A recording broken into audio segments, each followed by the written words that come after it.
കഴിഞ്ഞ ക്ലാസ്സിൽ നമ്മൾ വാട്ടറിനെ കുറിച്ചാണ് ഡിസ്കസ് ചെയ്തുകൊണ്ടിരുന്നത്. രണ്ട് രീതിയിലുള്ള ഹാർഡ് വാട്ടർ രണ്ട് രീതിയിലുള്ള ഹാർഡ്നെസ്സുകൾ വരാം നമ്മൾ പറഞ്ഞു. ഒന്നുകിൽ ടെമ്പററി ഹാർഡ്നെസ് അല്ലെങ്കിൽ permanent hardness. Temporary hardness remove ചെയ്യാൻ വേണ്ട മെത്തേഡുകളാണ് നമ്മൾ ഡിസ്കസ് ചെയ്യാമെന്ന് പറഞ്ഞിരുന്നത്. നമ്മൾ പറഞ്ഞു ടെമ്പററി ഹാർഡ്നെസ്സിൻ്റെ കാരണം എന്ന് പറയുന്നത് സൊല്യൂബിൾ ബൈകാർബണേറ്റ് ആണ്. കാൽസ്യത്തിൻ്റെയും മഗ്നീഷ്യത്തിൻ്റെയും സൊല്യൂബിൾ ബൈകാർബണേറ്റിൻ്റെ പ്രസൻസ് ആണ് ടെമ്പററി ഹാർഡ്നെസ്സിന് കാരണമാവുന്നത്. നമ്മൾ കാർബണേറ്റ് ഹാർഡ്നെസ് എന്നും കൂടെ വിളിക്കാറുണ്ട്. അപ്പോൾ ഇത് നമുക്ക് റിമൂവ് ചെയ്യാൻ രണ്ട് പ്രോസസ്സുകളാണ് നമ്മൾ ഉപയോഗിക്കുക. ഒന്നുകിൽ ബോയിലിംഗ് അല്ലെങ്കിൽ സോഡ ലൈം പ്രോസസ്സ്. ഈ രണ്ട് പ്രോസസ്സിലൂടെ നമ്മൾ ഇത് റിമൂവ് ചെയ്യാറുള്ളത്. നമ്മൾ തിളപ്പിക്കുന്ന സമയത്ത് കാൽസ്യത്തിൻ്റെയും മഗ്നീഷ്യത്തിൻ്റെയും ബൈകാർബണേറ്റുകൾ ഡീകമ്പോസ് ചെയ്തിട്ട് മഗ്നീഷ്യം കാർബണേറ്റും കാൽസ്യം കാർബണേറ്റുമായിട്ട് മാറും. ഇത് ഇൻസുലിബിൾ ആണ്. ഈ ബൈകാർബണേറ്റുകൾ ചൂടാക്കുന്ന സമയത്ത് കാർബണേറ്റുകളായി കൺവേർട്ട് ചെയ്യും. ഈ കാർബണേറ്റ് എന്ന് പറയുന്നത് ഇൻസുലിബിൾ ആണ്, വെള്ളത്തിൽ ലയിച്ച് ചേരാത്തതാണ്. സ്വാഭാവികമായിട്ട് ഇത് വെള്ളത്തിൻ്റെ അടിയിലുണ്ടാവും, വെള്ളം മുകളിലുണ്ടാവും. നമുക്ക് എന്ത് ചെയ്യാം? ഡീക്കാൻറ്റേഷൻ വഴി, അതായത് മുകളിൽ നിന്ന് ചെരിച്ചും എടുത്താൽ മതി. അപ്പോൾ നമുക്ക് സോഫ്റ്റ് വാട്ടർ തന്നെ കിട്ടും. എക്സാമ്പിൾ താഴെ കൊടുത്തിട്ടുണ്ട്, വിശദീകരിച്ച് പോകുന്നില്ല, സിമ്പിളായിട്ട് പറഞ്ഞു പോവാണ്. അതുപോലെ തന്നെ സോഡ ലൈം പ്രോസസ്സ് എന്ന് പറഞ്ഞാൽ ഒരു കാൽക്കുലേറ്റഡ് എമൗണ്ട് ലൈം ചുണ്ണാമ്പ് ആഡ് ചെയ്യുക, ഹാർഡ് വാട്ടറിനോട് കൂടെ ആഡ് ചെയ്ത് കൊടുക്കുക. ഇങ്ങനെ ആഡ് ചെയ്ത് കഴിഞ്ഞാൽ ഈ സൊല്യൂബിൾ ബൈകാർബണേറ്റൊക്കെ ഇൻസൊല്യൂബിൾ കാർബണേറ്റായിട്ട് കൺവേർട്ട് ചെയ്യപ്പെടും. നേരത്തെ നമ്മൾ പറഞ്ഞതുപോലെ നമുക്ക് വെള്ളത്തെ സിമ്പിളായിട്ട് റിമൂവ് ചെയ്യാൻ വേണ്ടി പറ്റും. മറ്റൊന്ന് പെർമനൻറ്റ് ഹാർഡ്നെസ് ആണ്. പെർമനൻറ്റ് ഹാർഡ്നെസ്സിൻ്റെ കാരണം എന്ന് പറയുന്നത് സൊല്യൂബിൾ ക്ലോറൈഡ്സിൻ്റെയും സൾഫേറ്റ്സിൻ്റെയും പ്രസൻസ്, അതായത് കാൽസ്യത്തിൻ്റെയും മഗ്നീഷ്യത്തിൻ്റെയും ക്ലോറൈഡും സൾഫേറ്റുമാണ് പെർമനൻറ്റ് ഹാർഡ്നെസ്സിന് കാരണമാവുന്നത്. ഇതിനെ നോൺ കാർബണേറ്റ് ഹാർഡ്നെസ് എന്ന് വിളിക്കാം. മഗ്നീഷ്യം സൾഫേറ്റ് ആവാം, അല്ലെങ്കിൽ കാൽസ്യം സൾഫേറ്റ് ആവാം, അങ്ങനെ ഏതെങ്കിലും സൾഫേറ്റ് അല്ലെങ്കിൽ ക്ലോറൈഡ്. പിന്നെ നമ്മൾ നോൺ കാർബണേറ്റ് ഹാർഡ്നെസ് ആണ് ഇതിനെ നമ്മൾ വിളിക്കുക. രണ്ട് രീതിയിലൂടെ നമുക്കിതിനെ റിമൂവ് ചെയ്യാൻ പറ്റും. ബൈ ആഡിങ് വാഷിംഗ് സോഡ അല്ലെങ്കിൽ അയോൺ എക്സ്ചേഞ്ച് മെത്തേഡ്. എന്നിട്ട് ഞാൻ വിശദീകരിക്കുന്നില്ല, ഇത്ര ഇമ്പോർട്ടൻ്റ് അല്ല എന്നുള്ളത് കൊണ്ടും നമ്മൾ സമയക്കുറവ് കാരണമായിട്ട് ഞാൻ ജസ്റ്റ് ഇത് പറഞ്ഞു പോവാണ്. നമ്മൾ വാഷിംഗ് സോഡ ആഡ് ചെയ്യുന്ന ഒരു കാൽക്കുലേറ്റഡ് എമൗണ്ട് വാഷിംഗ് സോഡ നമ്മൾ ഈ വെള്ളത്തിൽ ചേർത്ത് കൊടുക്കുക. ഈ വാഷിംഗ് സോഡ ക്ലോറൈഡും സൾഫേറ്റുമായി റിയാക്ട് ചെയ്യും. എന്നിട്ട് പ്രസിപ്പിറ്റേറ്റ്, കാൽസ്യത്തിൻ്റെയും മഗ്നീഷ്യത്തിൻ്റെയൊക്കെ പ്രസിപ്പിറ്റേറ്റ് ഫോം ചെയ്യും. ഈ പ്രസിപ്പിറ്റേറ്റ് വെള്ളത്തിനടിയിൽ സെറ്റിലാവും. നമുക്ക് വെള്ളത്തെ സിമ്പിളായിട്ട് റിമൂവ് ചെയ്യാൻ വേണ്ടി പറ്റും. മറ്റൊന്ന് അയോൺ എക്സ്ചേഞ്ച് മെത്തേഡാണ്. അയോൺ എക്സ്ചേഞ്ച് മെത്തേഡിനെ കുറിച്ച് കൂടുതൽ പറഞ്ഞതിൽ രണ്ട് ടൈപ്പ് അയോൺ എക്സ്ചേഞ്ച് മെത്തേഡുകളുണ്ട്. ഇൻഓർഗാനിക് അയോൺ എക്സ്ചേഞ്ചും അതുപോലെ ഓർഗാനിക് അയോൺ എക്സ്ചേഞ്ചറും. അതിൽ നമ്മൾ ഈ ചെയ്യുന്നത് ചില കോമ്പൗണ്ടുകൾ ഉപയോഗിച്ചിട്ട്, സിയോലൈറ്റ് എന്ന് പറയുന്ന കോമ്പൗണ്ട് ഉപയോഗിച്ചിട്ട് വെള്ളത്തെ സോഫ്റ്റ് ആക്കുന്ന മെത്തേഡുകളാണ്. കൂടുതൽ ഡീറ്റെയിൽ ആയിട്ട് ഞാൻ അതിലേക്ക് പോകുന്നില്ല. മറ്റൊന്നുള്ളത് വാട്ടറിൻ്റെ പോളാർ നേച്ചറാണ്. പോളാർ നേച്ചർ എന്നാണ് ചിത്രത്തിൽ കാണുന്നത് പോലുള്ള ഒരു സ്ട്രക്ചർ. ഓക്കെ, ആ പോളാർ നേച്ചർ കൊണ്ട് തന്നെയാണ് വാട്ടർ പിന്നെ വളരെ അയോണിക് കോമ്പൗണ്ട് വളരെ എഫക്റ്റീവ് ആയിട്ടുള്ള ഒരു സോൾവൻ്റാണ് വാട്ടർ എന്ന് പറയുന്നത്. അതുകൊണ്ട് തന്നെ ഇലക്ട്രിക്കലി ന്യൂട്രലാണ്. വാട്ടർ ഇലക്ട്രിക്കലി ന്യൂട്രലാണ്. ഒരു ചെറിയൊരു പോസിറ്റീവ് ചാർജ്, ഹൈഡ്രജൻ ആറ്റത്തിൽ ചെറിയ പോസിറ്റീവ് ചാർജ് ഉണ്ടാവും, അതുപോലെ ഓക്സിജനിൽ നെഗറ്റീവ് ചാർജ് ഉണ്ടാവും. അതുകൊണ്ടാണിത് പോളാർ ഇതിലിങ്ങനെ നിൽക്കുന്നത്. ഓക്കെ, സ്ട്രക്ചർ പോളാർ സ്ട്രക്ചർ വരാനുള്ള കാരണം അതാണ്. മറ്റൊന്ന് സർഫസ് ടെൻഷനാണ്. The tension exerted by the molecules of water present on the surface layer is called surface tension. അപ്പോൾ എല്ലാ മോളിക്യൂളുകളും സർഫസ് ടെൻഷൻ കാണിക്കും. അതിൻ്റെ സർഫസ് മാക്സിമം റെഡ്യൂസ് ചെയ്തിട്ട് ഏരിയ കുറയ്ക്കാൻ വേണ്ടിയിട്ടാണിത് ശ്രമിക്കാറ് സാധാരണ. അപ്പോൾ വാട്ടറിൻ്റെ മറ്റൊരു പ്രത്യേകതയാണ് സർഫസ് ടെൻഷൻ എന്ന് വിളിക്കുന്നത്. ഒരു മിനിമം സർഫസ് ഏരിയയിൽ നിൽക്കാൻ വേണ്ടിയിട്ട്, ഒരു ഡ്രോപ്പായിട്ട് നിൽക്കാൻ വേണ്ടിയിട്ടാണ് വെള്ളം ശ്രമിക്കുക. നമ്മൾ വെള്ളത്തെ നിലത്തെ കുറിച്ചാൽ ഒരു ഡ്രോപ്പായിട്ട് നിൽക്കാൻ വേണ്ടിയിട്ടാണ് ശ്രമിക്കുക. ആ തുള്ളി വെള്ളത്തിൻ്റെ തുള്ളിയായി മാറാൻ എന്നതിൻ്റെ കാരണം അതിൻ്റെ സർഫസ് ഏരിയ മിനിമൈസ് ചെയ്യുക എന്നുള്ള ഉദ്ദേശത്തിലാണ്. അതാണ് സർഫസ് ടെൻഷൻ എന്ന് വിളിക്കുന്ന പ്രോപ്പർട്ടി. മറ്റൊന്നുള്ളത് ക്യാപ്പിലാരിറ്റി റൈസ് ഓഫ് വാട്ടർ എന്നാണ്. ഇത് ക്യാപ്പിലാരിറ്റി റൈസ് എന്ന് പറഞ്ഞാൽ ചെറിയ ഹോളിലൂടെ വെള്ളം പെട്ടെന്ന് മുകളിലേക്ക് വരിക. നമ്മൾ വീട്ടിൽ ഉപയോഗിക്കുന്ന ഒരു ടെക്നിക്ക് ഉണ്ട്. നിങ്ങൾ ചിലപ്പോൾ അത് ക്യാപ്പിലറി റൈസ് ആണെന്ന് നിങ്ങൾ അറിയുന്നുണ്ടാവില്ല. അത് ചെയ്ത ആൾക്കും അത് അറിയലുണ്ടാവില്ല, പക്ഷെ അയാളത് ചെയ്തിട്ടുണ്ട്. നിങ്ങളെ വീട്ടിലെ വാട്ടർ ടാങ്ക് ഒന്ന് ശ്രദ്ധിച്ച് നോക്കിയാൽ മതി. വാട്ടർ ടാങ്കിൻ്റെ അടിയിൽ നിന്ന് കണക്ഷൻ എടുത്തിട്ട് ഒരു പൈപ്പ് മുകളിലേക്ക് കൊടുത്തിട്ടുണ്ടാവും. വെള്ളം അതിലൂടെയാണ് പുറത്തേക്ക് വരിക. അതിലൂടെ വെള്ളം പുറത്തേക്ക് വരുമ്പോൾ നമ്മൾ വേഗം സ്വിച്ച് ഓഫ് ചെയ്യും, ടാങ്ക് നിറഞ്ഞു എന്നും പറഞ്ഞിട്ട്. സത്യത്തിൽ എന്താ സംഭവിക്കുക? അങ്ങനെ ഇല്ലെങ്കിൽ എന്തായിരിക്കും അവസ്ഥ? ടാങ്ക് നിറഞ്ഞിട്ട് ആ മൂടിയുടെ ഇടയിലൂടെ എങ്ങനെ ഒലിക്കും അല്ലേ? പക്ഷെ നിങ്ങളിങ്ങനെ ടാങ്ക് ഫുള്ളായി എന്ന് പറഞ്ഞിട്ട് നമ്മൾ ടാങ്ക് സ്വിച്ച് ഓഫ് ചെയ്തിട്ട് കയറി നോക്കി കഴിയുമ്പോൾ ടാങ്ക് ഫുള്ളായിട്ടുണ്ടാവില്ല. ടാങ്കിൽ വെള്ളം വന്നിട്ട് മൂടിയിൽ മുട്ടിയിട്ടുണ്ടാവില്ല. ശ്രദ്ധിച്ച് നോക്കിയാൽ മതി. അത് എന്തുകൊണ്ടാണെന്ന് ആരെങ്കിലും ചിന്തിച്ചിട്ടുണ്ടോ? ശരിക്കും ടാങ്ക് നിറയണ്ടേ? ടാങ്ക് നിറഞ്ഞ് ഒലിക്കാന്ന് പറയലല്ലേ? അവിടെയാണ് നമ്മൾ വാട്ടറിൻ്റെ ക്യാപ്പിലാരിറ്റി റൈസ് എന്ന് പറയുന്ന പ്രോപ്പർട്ടി നമ്മൾ ഉപയോഗപ്പെടുത്തുന്നത്. ഒരു സ്മോളർ ഡയമീറ്ററുള്ള ഒരു പൈപ്പിലൂടെ വെള്ളം പെട്ടെന്ന് മുകളിലേക്ക് ഉയരും. ഇപ്പം നമ്മൾ ഈ ടാങ്കിന് സൈഡിൽ വെച്ചിട്ടുള്ള പൈപ്പിൽ ടാങ്കിലെ വെള്ളം ഉയരുന്നതിലും കുറച്ചുകൂടെ ഉയരത്തിലായിരിക്കും ഈ പൈപ്പിൽ വെള്ളം ഉണ്ടാവുക. ഉദാഹരണത്തിന് നമ്മൾ പൈപ്പും ടാങ്കും അടയാളപ്പെടുത്തി താഴെ നിന്ന് ഇങ്ങനെ 1/2 മീറ്റർ 1 മീറ്റർ അടയാളപ്പെടുത്തിയിട്ടുണ്ടെങ്കിൽ ടാങ്കിൽ 1/2 മീറ്റർ വെള്ളം എത്തുമ്പോഴേക്കും പൈപ്പിൽ 1/2 മീറ്ററിനേക്കാൾ മുകളിൽ വെള്ളം എത്തിയിട്ടുണ്ടാവും. അപ്പോൾ ശരിക്കും ടാങ്ക് നിറയുന്നതിന് മുമ്പ് തന്നെ ഈ പൈപ്പിലൂടെ വെള്ളം പുറത്തേക്ക് വന്ന് തുടങ്ങിയിട്ടുണ്ടാവും.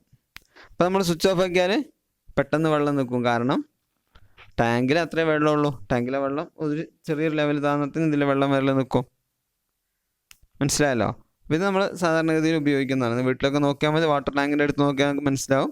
ഒരു ചെറിയ പൈപ്പ് മുകളിലേക്ക് ഇട്ടിട്ടുണ്ടാവും. അതിന് വെള്ളത്തിൻ്റെ ടാങ്കിൻ്റെ അടിയിൽ നിന്നായിരിക്കും കണക്ഷൻ ഉണ്ടാവുക. അല്ല എന്ത് ചെയ്താൽ മതി? ടാങ്ക് നിറഞ്ഞെന്ന് അറിയാൻ മുകളിലൊരു പൈപ്പ് ഇട്ടിട്ട് പുറത്തേക്ക് കൊടുത്താൽ മതി അല്ലേ? പക്ഷേ ആ സമയത്തൊക്കെ കുറേ കൂടുതൽ വെള്ളം നമുക്ക് നഷ്ടം വരും. മറ്റേത് ടാങ്ക് നിറയുന്നില്ല, അതിനു മുമ്പ് തന്നെ നമുക്ക് ടാങ്ക് ഓഫ് ആക്കാൻ വേണ്ടി കഴിയും. ഇതാണ് ക്യാപ്പിലാരിറ്റിക്ക് ഒരു ഉദാഹരണം. നിങ്ങൾ വേണമെങ്കിൽ എല്ലാവരും നിങ്ങൾക്ക് പരീക്ഷിച്ച് നോക്കാം. ഒരു ഗ്ലാസ് വെള്ളം എടുത്തിട്ട് ഒരു റീഫിൽ എടുക്കുക. ഒരു പെന്നിൻ്റെ മഷി കഴിഞ്ഞൊരു പെന്ന് റീഫിൽ എടുത്തതിന് ശേഷം ആ ട്യൂബ് അതിൻ്റെ അടിയിലുള്ള നെബ് മാറ്റുക. എന്നിട്ട് അതിനുള്ളിലുള്ള മഷിയൊക്കെ കളഞ്ഞ് കഴുകിയതിന് ശേഷം ഒരു ഗ്ലാസ് വെള്ളം എടുത്തിട്ട് അതിലൊന്ന് ഇറക്കി വെച്ച് നോക്കിയാൽ മതി. ശരിക്കും വെള്ളം ഉണ്ടാവേണ്ടത് വെള്ളത്തിൻ്റെ ലെവൽ എത്രയാണ് വെള്ളം വരേണ്ടത്. പക്ഷെ നിങ്ങൾക്ക് അതിന് മുകളിൽ ഈ പെന്നിൻ്റെ ട്യൂബിൽ നിങ്ങൾക്ക് വെള്ളം കാണാൻ വേണ്ടി കഴിയും. പരീക്ഷിച്ച് നോക്കാവുന്ന സിമ്പിൾ എക്സ്പെരിമെൻ്റ് ആണ്. ഈ ഒരു ക്യാപ്പിലറിയിലൂടെ വെള്ളം മുകളിലേക്ക് വരുന്നതിനെ നമ്മൾ ക്യാപ്പിലാരിറ്റി എന്ന് വിളിക്കും. ക്യാപ്പിലറി ആക്ഷൻ അല്ലെങ്കിൽ ക്യാപ്പിലാരിറ്റി എന്നൊക്കെ നമ്മൾ വിളിക്കുന്നത്. സസ്യങ്ങളിലൊക്കെ ശരിക്കും ക്യാപ്പിലാരിറ്റി കൊണ്ടാണ് സസ്യങ്ങളിലൊക്കെ വെള്ളം കിട്ടുന്നത്.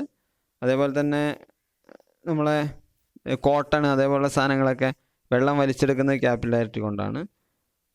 ഭൂമിയിലുള്ള വെള്ളം മുകളിലേക്ക് ഉയരുന്നത് ക്യാപ്പിലാരിറ്റി കൊണ്ടാണ്. കുറേ പ്രത്യേകതകൾ ക്യാപ്പിലാരിറ്റി കൊണ്ട് ഉണ്ട്. ഇനി വാട്ടറിൻ്റെ മറ്റൊരു പ്രധാന പ്രത്യേകതയാണ് അതിൻ്റെ ഡെൻസിറ്റി എന്ന് പറയുന്നത്.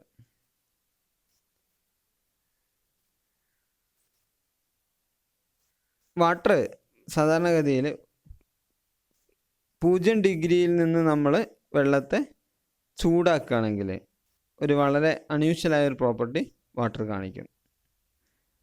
0 ഡിഗ്രിയിൽ നിന്ന് 4 ഡിഗ്രിയിൽ എത്തുന്നത് വരെ വെള്ളത്തിൻ്റെ വോളിയം കോൺട്രാക്റ്റ് ചെയ്യും. വെള്ളം കോൺട്രാക്റ്റ് ചെയ്യും. 4 ഡിഗ്രി അല്ല അതിന് മുകളിലേക്കാൽ എക്സ്പാൻഡ് ചെയ്യും. മനസ്സിലായല്ലോ? അപ്പോൾ ഈ 4 ഡിഗ്രി സെൽഷ്യസ് വരെ വെള്ളം വളരെ കുറഞ്ഞ സ്പേസ് എടുക്കാൻ വേണ്ടിയിട്ട് ശ്രമിക്കുകയാണ്. വെള്ളം വളരെ കുറഞ്ഞ സ്പേസ് എടുക്കാൻ വേണ്ടി ശ്രമിക്കുകയാണ് 4 ഡിഗ്രി സെൽഷ്യസ് വരെ. 4 ഡിഗ്രി സെൽഷ്യസിന് മുകളിലേക്ക് ചൂടായി കഴിഞ്ഞാൽ എന്ത് ചെയ്യും? എക്സ്പാൻഡ് ചെയ്യും.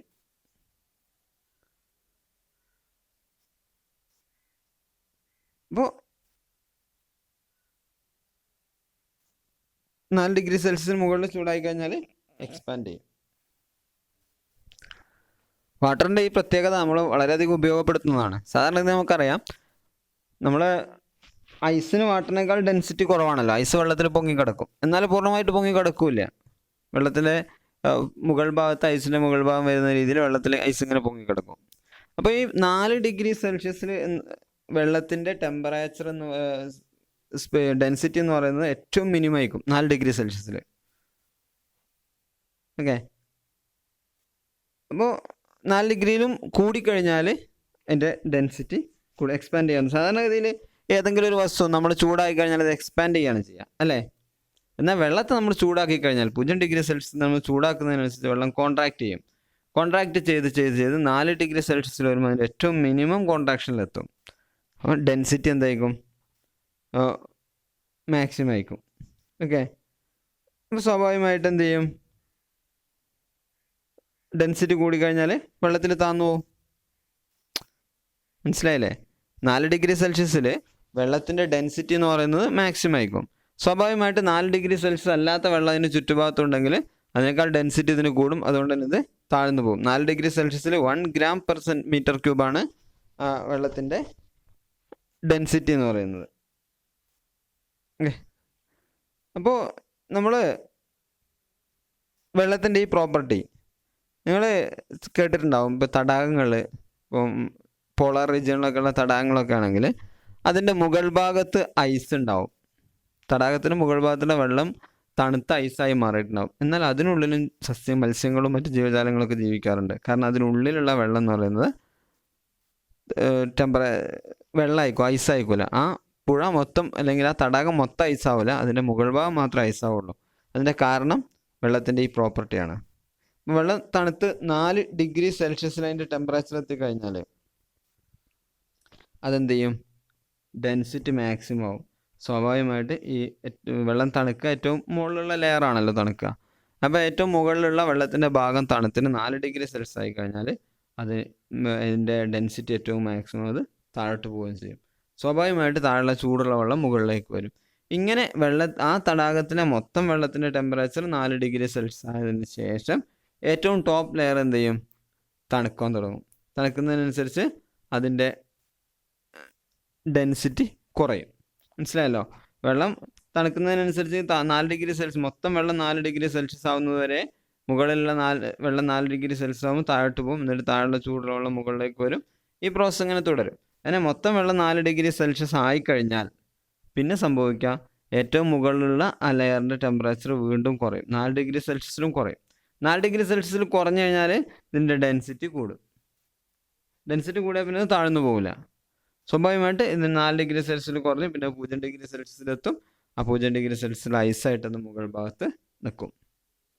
താഴെ ഭാഗത്തേക്ക് ഒരു ഇൻസുലേറ്ററായിട്ട് ആക്ട് ചെയ്യുകയും അതുകൊണ്ട് തന്നെ താഴെ ഭാഗത്തേക്ക് പിന്നീട് തണുപ്പ് പോകാതിരിക്കുകയും താഴെയുള്ള വെള്ളം, ഈ ഐസിന് താഴെയുള്ള വെള്ളം 4 ഡിഗ്രി സെൽഷ്യസിലുള്ള വെള്ളമായി നിലനിൽക്കും. എന്നാൽ തടാകത്തിന് മുകൾ ഭാഗം 0 ഡിഗ്രി സെൽഷ്യസിൽ അല്ലെങ്കിൽ അതിലും താഴ്ന്ന ടെമ്പറേച്ചർ ഫ്രീസ് ചെയ്തിട്ട് ഐസായിട്ട് മാറും. ക്ലിയർ ആണല്ലോ? ഇതാണ് വെള്ളത്തിൻ്റെ ഡെൻസിറ്റിയുമായി ബന്ധപ്പെട്ട പ്രത്യേകത. ഇനി വാട്ടർ പൊള്യൂഷനാണ്. എന്താ വാട്ടർ പൊള്യൂഷൻ? എയർ പൊള്യൂഷൻ തന്നെ അല്ലേ? എയർ പൊള്യൂഷൻ പോലെ തന്നെ നമുക്ക് പറയാം contaminated of water bodies due to unwanted substances. വെള്ളത്തിൽ അനാവശ്യമായ എന്തെങ്കിലും വസ്തുക്കൾ കൊണ്ട് വെള്ളം മലിനമാവുന്നതിനാണ് നമ്മൾ ജലമലിനീകരണം അല്ലെങ്കിൽ വാട്ടർ പൊള്യൂഷൻ എന്ന് വിളിക്കുന്നത്. അറിയാവുന്ന കാര്യമാണ്, വിശദീകരിക്കുന്നില്ല. പല രീതിയിൽ ഇതിൻ്റെ വേരിയസ് സോഴ്സുകൾ പറയുന്നുണ്ട്. ഫാക്ടറീസ്, ഇൻഡസ്ട്രീസ് എന്നൊക്കെയുള്ള വിഷപദാർത്ഥങ്ങൾ, അതുപോലെ തന്നെ ട്രീറ്റ് ചെയ്യാത്ത കെമിക്കലുകൾ, ഹെവി മെറ്റൽസ്, ഇൻഡസ്ട്രിയൽ സോൾവെൻറ്റ്സ് തുടങ്ങിയ സാധനങ്ങളൊക്കെ വെള്ളത്തിലെത്തും. അതുപോലെ തന്നെ കൃഷിസ്ഥലത്ത് നിന്നുള്ള ഫെർട്ടിലൈസേഴ്സ്, പെസ്റ്റിസൈഡ്സ് തുടങ്ങിയ സാധനങ്ങൾ യൂട്രോഫിക്കേഷൻ, ബയോമാഗ്നിഫിക്കേഷനൊക്കെ കാരണമാവും. എന്താണ് യൂട്രോഫിക്കേഷൻ, ബയോമാഗ്നിഫിക്കേഷൻ എന്നുള്ളത് പിന്നീട് പഠിക്കും. അപ്പോൾ ഇതൊക്കെ ജലമലിനീകരണത്തിന് കാരണമാവും. അതുപോലെ മൈനിങ്ങിൽ നിന്ന് ധാരാളം കെമിക്കലുകൾ, അതേപോലെ പൊടിപടലങ്ങളൊക്കെ വെള്ളത്തിൽ എത്തും. അതുപോലെ സൂയിജ്, പട്ടണങ്ങളിൽ നിന്ന്, വീടുകളിൽ നിന്ന് ഒക്കെയുള്ള മലിന ജലങ്ങൾ നേരെ വെള്ളത്തിലെത്തിക്കഴിഞ്ഞാൽ അതിൽ ധാരാളം പാത്തോജൻസ് ഉണ്ടാവും, ഡിസിൻഫെക്റ്റൻസ് ഉണ്ടാവും, അതേപോലെ ഡിറ്റർജൻസ് ഉണ്ടാവും. ഇതൊക്കെ വെള്ളത്തെ മലിനമാക്കും. അതുപോലെ air pollution, sulphur dioxide പോലുള്ള നൈട്രജൻ ഡൈ ഓക്സൈഡുകളൊക്കെ നേരെ വെള്ളത്തിലെത്തും. നമ്മൾ ആസിഡ് റെയിൻ പറഞ്ഞിട്ടെ, അതേപോലെ വെള്ളം മലിനമാവും. അതുപോലെ ഫുഡ് പ്രോസസ്സിങ് യൂണിറ്റുകളിൽ നിന്നുള്ള ഫാറ്റ്സ്, അതേപോലുള്ള സാധനങ്ങളൊക്കെ, അതേപോലെ ഗ്രീസ്, ഓയിൽ പോലുള്ള സാധനങ്ങൾ, ഇതൊക്കെ വെള്ളത്തെ മലിനമാക്കും. പോയിന്റ് സോഴ്സ് ഓഫ് പൊള്യൂഷനും അതേപോലെ നോൺ പോയിന്റ് സോഴ്സ് പൊള്യൂഷനായിട്ട് നമ്മൾ സോഴ്സുകൾ നമ്മൾ രണ്ടായിട്ട് തിരിക്കുകയാണ്. അതിൽ എത്രയേ ഉള്ളൂ, പോയിന്റ് സോഴ്സ് പറഞ്ഞാൽ നമുക്ക് അറിയാം ഈ നദി മലിനപ്പെടുന്നത് ഇന്ന സ്ഥലത്ത് നിന്നാണ്, ഇന്ന ഫാക്ടറിയിൽ നിന്നാണ്, ഇന്ന സിറ്റിയിൽ നിന്നാണ്, നമുക്ക് കൃത്യമായിട്ട് അറിയാൻ വേണ്ടി കഴിയും. നമ്മൾ പോയിന്റ് സോഴ്സ് എന്ന് വിളിക്കാം. നമുക്ക് ആ സോഴ്സ് അങ്ങ് ഇല്ലാതാക്കിയാൽ ആ നദിയെ നമുക്ക് സംരക്ഷിക്കാം. എന്നാൽ നോൺ പോയിന്റ് സോഴ്സ് എന്ന് പറഞ്ഞാൽ എവിടെ നിന്നാണ് ഇത് മലിനപ്പെടുന്നത് നമുക്ക് അറിയാൻ കഴിയില്ല. അത്രത്തോളം മാലിന്യങ്ങൾ പല ഭാഗത്തു നിന്നും നമ്മൾ നോൺ പോയിന്റ് സോഴ്സ് എന്ന് വിളിക്കുക.